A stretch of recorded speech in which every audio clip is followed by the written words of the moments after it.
Good morning प्यारे बच्चों। कक्षा 10th मैथ वाले एक्सरसाइज हमारी 3.3 चल रही थी, जो लास्ट क्लास है ये। तो 3.3 में हमने पढ़ा था कि प्रतिस्थापन विधि से हम किन्हीं दो चरों वाले रैखिक समीकरण को किस प्रकार हल करते हैं। अब जो हमारा नेक्स्ट विधि चलेगी, नेक्स्ट मेथड चलेगा, वो चलेगी विलोपन विधि।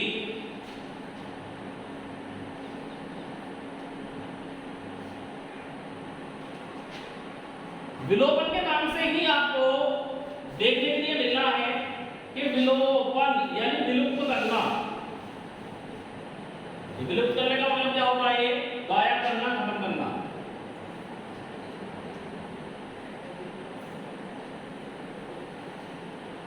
विलोपन का मतलब यही होता है कि किसी चीज को विलोपन करने से यानी विलुप्त करने से, गायब करने से, खत्म करने से या उसको हटाने से, ये सब की सब एक ही बात की सेंस होती है। तो हम क्या करेंगे?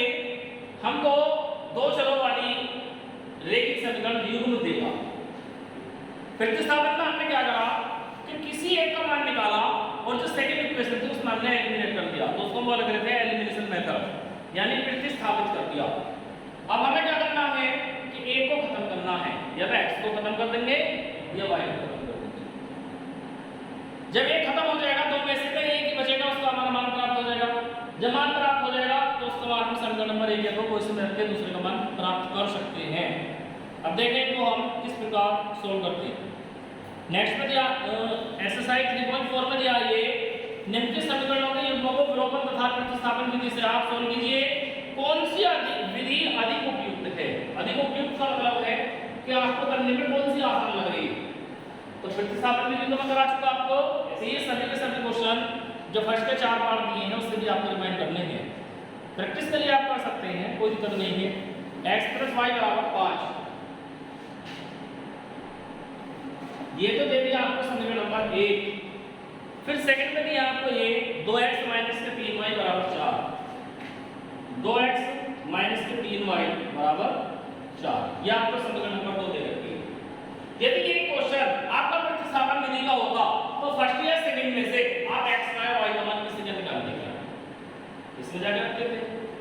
अब हमको क्या करना है? लगानी है विलोपन विधि। तो विलोपन विधि में जो जो स्टेप मैं बताता हूं वो अच्छे से समझे और उसको करें। सभी क्वेश्चन इसी प्रकार आपको सोल्व हो जाएंगे।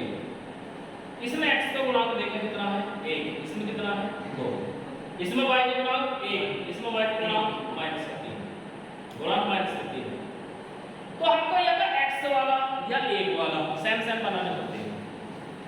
या तो x वाला बिल्कुल सेम होना चाहिए या y वाला हमारा बिल्कुल सेम होना चाहिए। अब इसमें तो दोनों अलग-अलग हो गए। तो अब मुझे कौन सा x का बनाना है?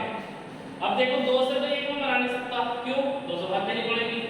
लेकिन यदि मैं इसमें 2 की गुणा कर दूं समीकरण नंबर 1 में दोनों पक्षों में, तो ये 2x प्राप्त हो जाएगा आपको। 2x प्राप्त हो जाएंगे। अब मुझे नहीं बनाना x वाला x का, y वाला x का बनाना है। तो y का गुणांक कितना है? 3, तो इसमें 3 की गुणा करो। बिल्कुल सेम बनाना है तो -3 की गुणा करो। बन जाएंगे नहीं बन जाएंगे? तो हम ऐसा स्टेप उठा सकते हैं कि समीकरण नंबर 1 में किसी चीज की गुणा करनी पड़ सकती है, समीकरण नंबर 2 में हमको किसी चीज की गुणा करनी पड़ सकती है, या ऐसा भी हो सकता है कि समीकरण नंबर 1 में भी और 2 में भी, दोनों में ही किसी की गुणा करनी पड़ जाएगी। सपोज करें यहाँ पे 2 होता है, यहाँ पे 3 होगा, तो 2 से 3 नहीं बना सकते, 3 से 2 नहीं बना सकते। तो अब क्या करेंगे? 6 बनाएंगे। 6 तो 2 में 3 की गुणा कर देंगे, 3 में 2 की गुणा कर देंगे, तो सेम बन जाएगा। कितना? 6। इस प्रकार के क्वेश्चन आपके सामने आएंगे। तो अब क्या करें? जो समीकरण नंबर 1 है इसमें क्या करें? 3 की गुणा करें, y वाला x से गुणा करूं। तो इसमें जब मैं 3 की गुणा करूंगा तो लिखेंगे यहां पर समीकरण 1 में 3 से गुणा करने पर। आप लिख भी सकते हैं, नहीं लिख सकते, मर्जी है। तो जब इसमें 3 की गुणा करेंगे तो 3x + 3y = 5। अब इसको आप कोई नए समीकरण भी दे सकते हैं, ये आपके प्राप्त होती है। समीकरण में कितनी मान सकते हैं? 1 2 3 4 5 8 10 कितने भी है यही। बस क्या करा हमने? ये दोनों सेम बनाने के लिए इसमें 3 की गुणा कर दी। उम्मीद है यहाँ कोई कंफ्यूजन नहीं है, सभी को समझ आ गया। अब जो ये आपको दी थी उसको लिखो नीचे, जो समीकरण नंबर जिससे हमने बनाई है देखिए, यानी 2 वाली, उन दोनों को आप जो सेम बन गई है ऊपर नीचे लिख दो। लिख लिया? अब यहाँ पे इस प्रकार है डंडा खींचे, यानी कैसे? अब जो से हमने सेम सेम बनाए हैं वो उसको खत्म करने, क्या करने? खत्म। तो जब हम किसी भी चीज को जोड़ते हैं, क्या करते हैं? जोड़ते हैं, तो उसको खत्म करने के लिए ऑल्टरनेट होनी चाहिए, एक प्लस एक माइनस। तो जोड़ने पर क्या हो जाएगी? कट जाएगी। और यदि सेम सेम है तो क्या करेंगे? घटाएंगे। क्या करेंगे? घटाएंगे। इस 3 में जब मैं माइनस के 3 को जोड़ूंगा तब घटेगा। यदि ऑल्टरनेट है, एक प्लस एक माइनस को जोड़ने पर घटेगा, और यदि सेम सेम होता तो वो घटाने पर घटेगा हमेशा। ध्यान रखें इस बात को। जो सेम वाले हैं यदि वो चिन्ह उसके ऑल्टरनेट है, यानी एक प्लस का एक माइनस का, तो जोड़ने पर घटेगा। और यदि सेम सेम है, दोनों दोनों प्लस के हैं, दोनों ही माइनस के हैं, तो घटाने पर। तो अब यहाँ सेम सेम कैसे आ रहे हैं? ऑल्टरनेट प्लस माइनस के। तो यहाँ पे हम लिख देंगे जोड़ने पर, यहाँ पे लिख लेते हैं। जब मैं इन दोनों समीकरणों को जोड़ूंगा 3 और 2 को, तो कट जाएगा। अब 3 और 2 कितना होते हैं? 5x हो गया, ये खत्म हो गया, तो इसको लिखेंगे नहीं। अब 5 और 4 कितना हो गया? 9, यानी 5x का मान कितना आ गया? 9 आ गया। तो x बराबर कितना आ जाएगा? 9/5। ये आ गया x का। उम्मीद है यहाँ तक किसी को कोई भी आपत्ति नहीं है। क्लियर हो गए? तो इसी प्रकार हम जोड़ लेंगे। इसको यदि घटाना होता तो ये चिन्ह बदल देते हैं, फिर 3 में से 2 को घटाता 1 बचता, 3 में से इसको घटाता जो बचता उसको लिखता, और 5 में से 4 को घटाता, जोड़ता नहीं। तो 5 में 4 देंगे तो आएगा प्लस है। या x का मान आ गया।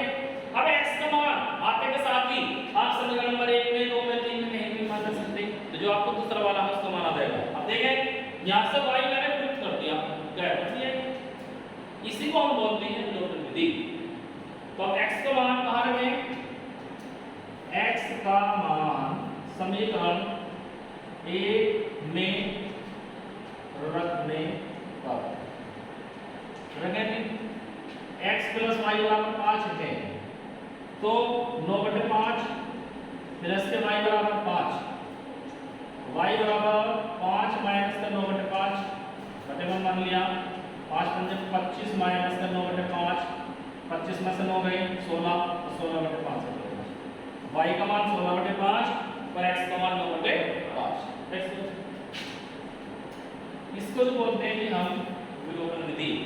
तो कोई जरूरी नहीं है, ये कोई थ्योरी नहीं है, ये कोई नियम नहीं है कि आपको y गायब करना है या y काटना है। आप x को भी काट सकते हैं, y को भी काट सकते हैं, अपनी जरूरत के अनुसार क्वेश्चन के अकॉर्डिंग, जिससे भी आपको आसान लगे हम उसको हम हटा सकते हैं, विलुप्त कर सकते हैं। उम्मीद है यहाँ तक बात समझ आ गई आपकी। तो इसी प्रकार क्वेश्चन नंबर 2 दिया है, 3 दिया है, 4 दिया है। तो जो क्वेश्चन नंबर आपको 4 दिया है इसे और बताता हूँ। तो 4 भी आप करके देखें। जो क्वेश्चन नंबर दूसरे का अभी थ्योरेटिकल वाले क्वेश्चन दिए उनको कराता हूँ। निम्न समस्याओं के रैखिक समीकरणों को युग्म बनाइए और उनके हल यदि उनका अस्तित्व है विलोपन विधि से ज्ञात कीजिए। क्वेश्चन नंबर जो 2 दिया है, 2 का फर्स्ट पार्ट देखना है आपको। तो क्वेश्चन नंबर 2 के फर्स्ट पार्ट में देखें आप,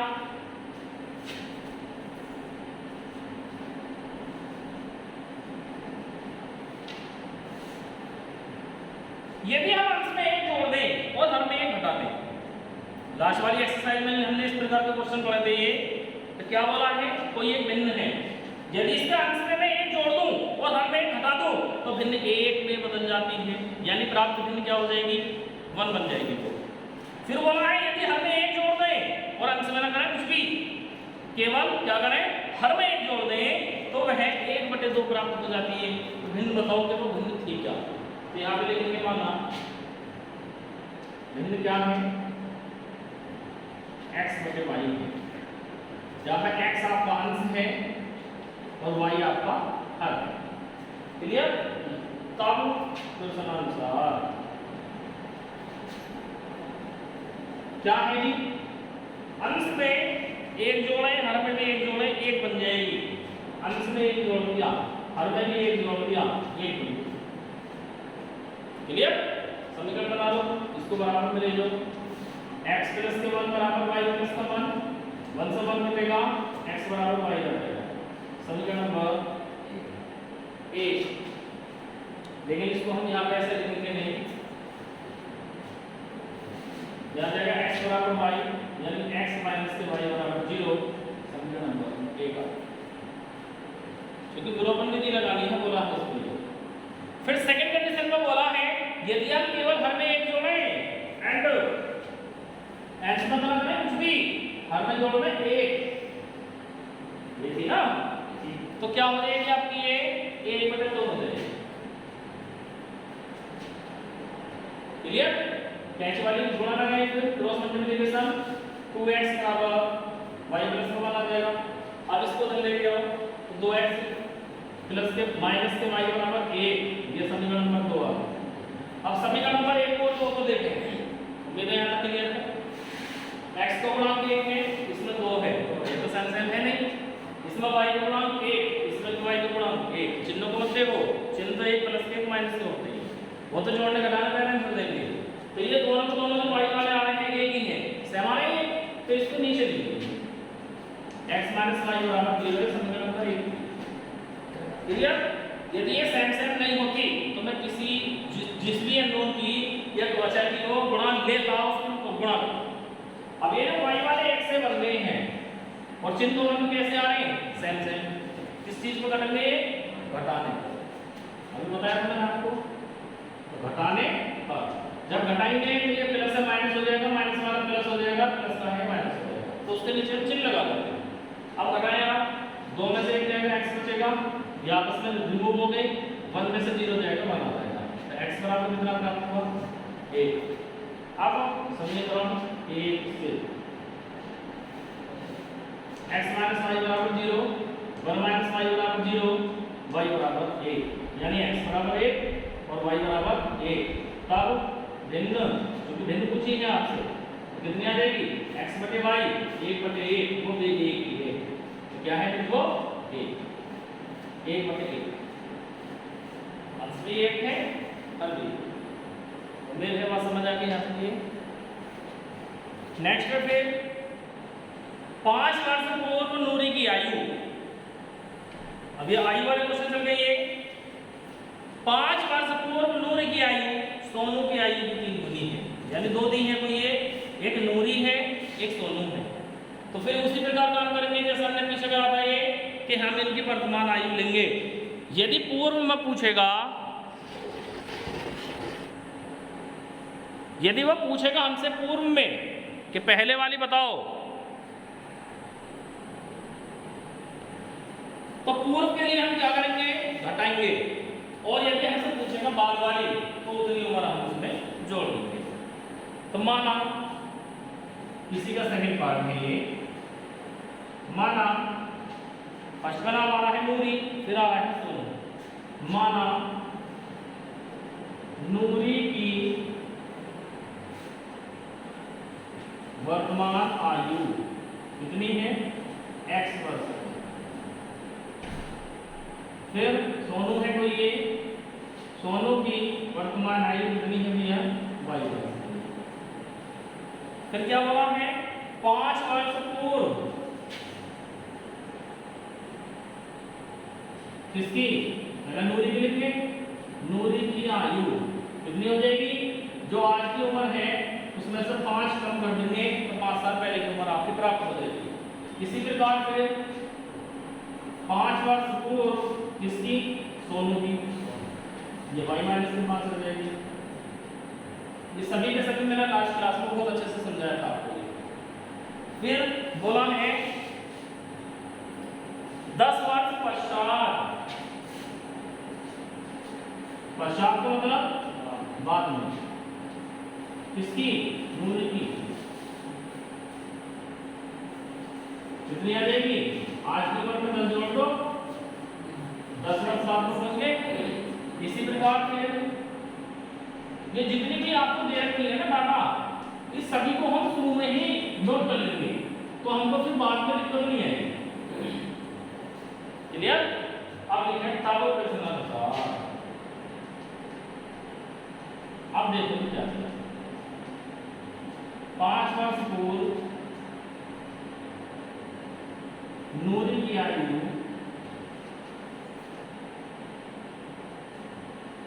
इक्वल टू कितनी है, 3 गुनी है सोनू की आयु की, तो 3 गुना 5 वर्ष पूर्व 100 रुपया। या ऐसा भी लिख सकते हैं,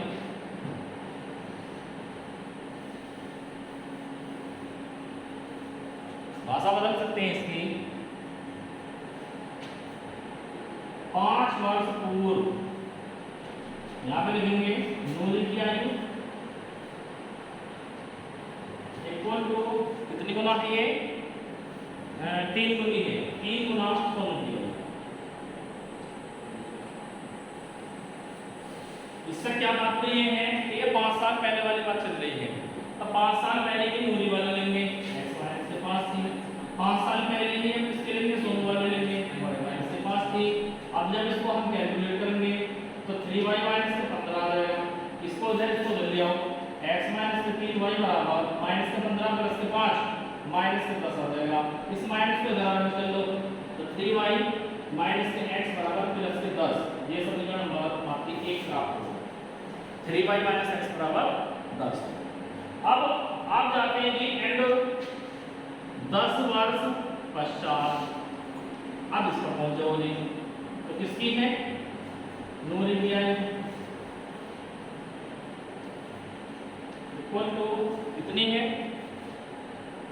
नूरी की आयु सोनू की आयु की 2 गुनी हो जाएगी, फिर से 2 गुना सोनू की आयु। तो नूरी की कितनी है 10 वर्ष पश्चात, x प्लस 10, इसकी कितनी है जी y प्लस 10। जब कैलकुलेट करेंगे x प्लस 10 बराबर 2y प्लस के 20, इसको उधर लेके आओ तो x माइनस के 2y बराबर 10, ये समीकरण पर आपको 2 प्राप्त। अब x x वाले x से ना है दोनों, यहाँ पर x है यहाँ भी x है, यहाँ 2y है 3y है, क्लियर। अब लिख लें इसको, तो माइनस के x प्लस के 3y बराबर 10, समीकरण नंबर 1।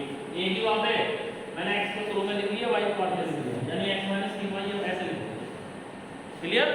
अब जब दोनों x x वाले एक से हैं और चिन्ह उल्टा निकालें, क्या करेंगे, जोड़ने कट जाएगा। प्लस के 3 माइनस के 2 प्लस के 1 बचा 10 और 10 20 हो जाएगी।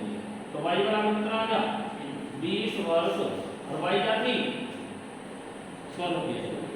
अब y का मान कितना रखें, समीकरण 1 से रखो जी, 3y माइनस के x बराबर 10 है, तो 3 गुना 20 माइनस के x बराबर 10, 20 के 60 माइनस के x बराबर 10, तो x बराबर 60 माइनस 10 यानी 50, x बराबर कितनी आ गई थी 50 वर्ष।